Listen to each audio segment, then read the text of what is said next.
Police Chief Bill Conlon of Brockton Police, Detective Captain Joe Mason of the State Police. We have a brief statement. Remember, this investigation right now is still relatively fresh. We may not be able to answer all your questions. We will answer what we can. At approximately 12:47 this afternoon, the Brockton Police received a call for shots fired. The location was 103 Clinton Street, which is a few homes down from where we stand. And upon arrival, the police found the following.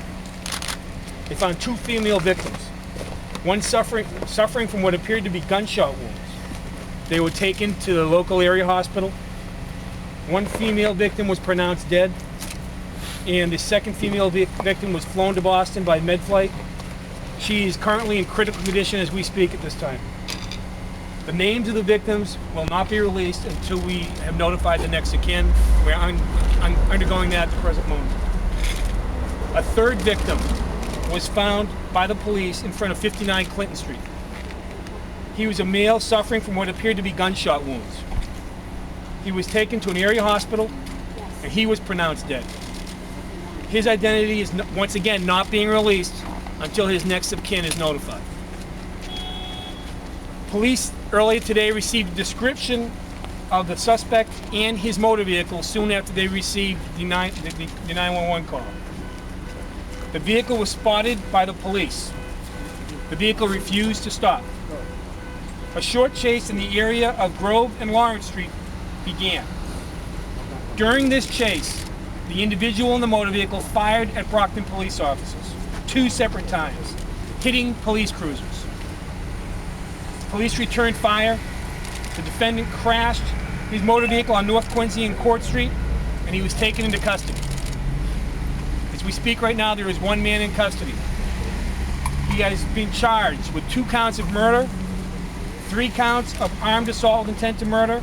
The victims in those are 2 police and 1 victim.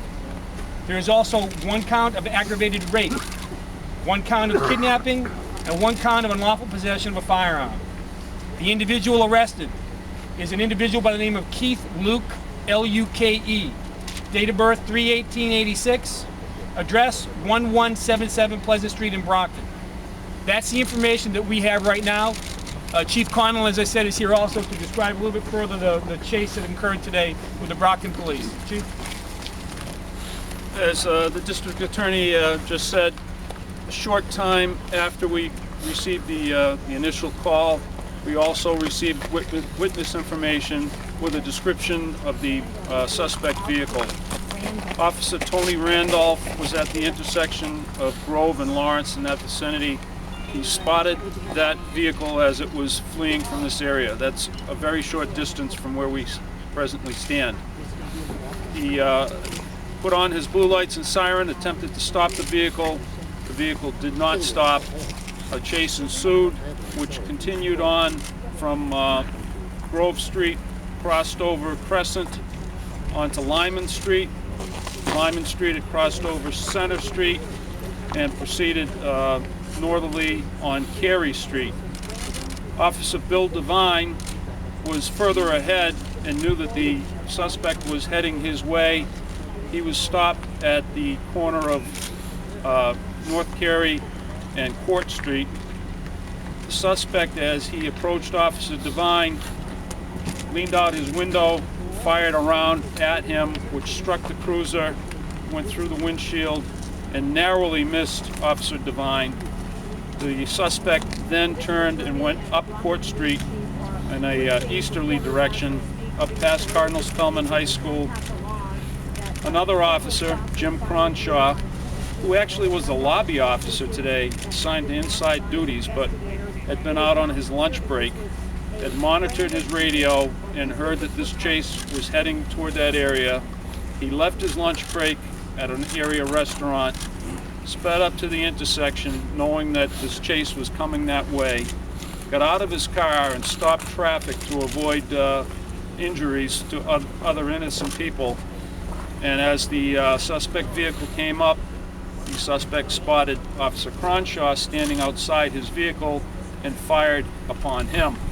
Officer Cronshaw returned fire as the suspect went through the intersection, and it was at that point that the suspect vehicle collided with 3 other vehicles and was disabled. At that point, the suspect was taken into custody. Was the suspect hurt in the accident? He had minor injuries consistent with the accident, yes. Did he know the victims? Right now, that part is still under investigation, and like I said, this happened approximately 4 or so hours ago. We continue to work on a lot of different angles at this point. Tim, can you explain the rape, though, and the kidnapping?